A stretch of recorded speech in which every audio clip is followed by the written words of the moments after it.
രാവിലെ എണീറ്റ ഉടനെ തന്നെ ദിക്ർ ചൊല്ലി അൽഹംദുലില്ലാഹില്ലദീ അഹ്യാനാ ബഅദമാ അമാതനാ വഇലൈഹിൻ നുശൂർ. കിട്ടാത്തവർ അൽഹംദുലില്ലാഹ് എങ്കിലും ചൊല്ലിയിട്ട് പിന്നെ ആദ്യം എന്ത് ചെയ്യണം? അൽഹംദുലില്ലാഹ് പിന്നെ ആദ്യം എന്താ ചെയ്യാ?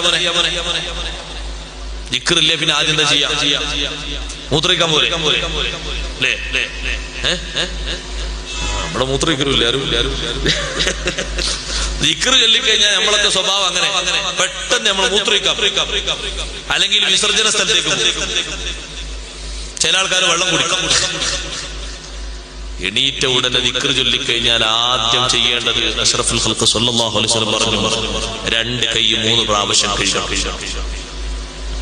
ഇത് ഉളൂവിന്റെ സുന്നത്തല്ല, ഉറക്കിൽ നിന്ന് എഴുന്നേറ്റ സുന്നത്താണ്.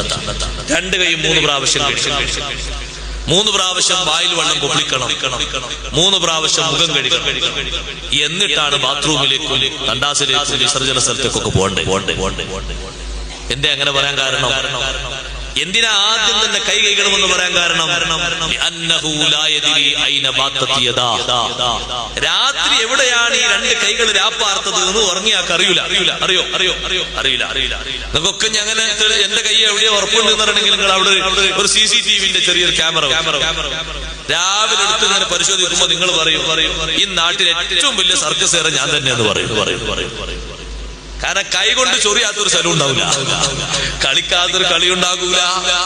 ഏത് വീർക്കുന്നിടത്തും ചൊറിഞ്ഞിട്ടുണ്ടാകും, പേനരിക്കുന്നിടത്തും ആന്തിയിട്ടുണ്ടാകും, കേല ഒലിക്കുന്നത് തുടച്ചിട്ടുണ്ടാകും, എല്ലാം ചെയ്തിട്ടുണ്ടാകും.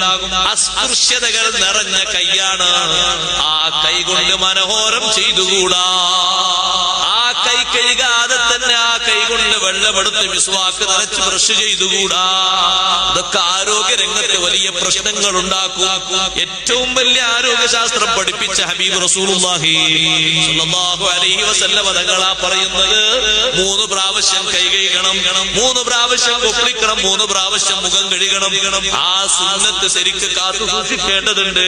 ശേഷമാണ് നമ്മൾ മൂത്രയിക്കാൻ പോകേണ്ടത്. മുഖം കഴുകാതെ മൂത്രയിക്കാൻ പോയാൽ എന്താകും? നമ്മളെ നാട്ടിന്റെ സിറ്റുവേഷൻ അനുസരിച്ച് വാതിലൊക്കെ അടച്ചിട്ടാണെങ്കിൽ കുറച്ച് കഴിഞ്ഞാൽ ചിലപ്പോൾ കൂർക്കം വലി അവിടുന്ന് മൂത്രയിക്കാതിരിക്കുന്നിടത്ത് അവിടുന്ന് ഉറങ്ങുന്നുണ്ടാവും. അവിടുന്ന് എങ്ങാനും ഉറങ്ങിയാൽ ഒരു തുള്ളി മൂത്രത്തിൽ തന്നെ എത്ര അണുക്കളുള്ളത്. അതങ്ങനെ തന്നെ വലിച്ചു കയറ്റി നേരെ തലച്ചോറിലേക്ക് കൂർക്കം വലിന്റെ വലിയിൽ അങ്ങനെ കയറിപ്പോകും. അപ്പൊ അവിടെ നല്ല തെളിവോടെ ഇരിക്കണം. മറ്റൊന്ന് നജസ് എവിടൊക്കെ ആയി ഒരു കൊടുത്തുണ്ടാവൂല. മുഖം കഴുകാതെ പോയിരുന്നാൽ മൂത്രമൊഴിച്ചത് എവിടൊക്കെ ആയി, എവിടൊക്കെ കഴുകി ഒരു കൊടുത്തുണ്ടാവൂല. അപ്പൊ നല്ല ഉണർവ്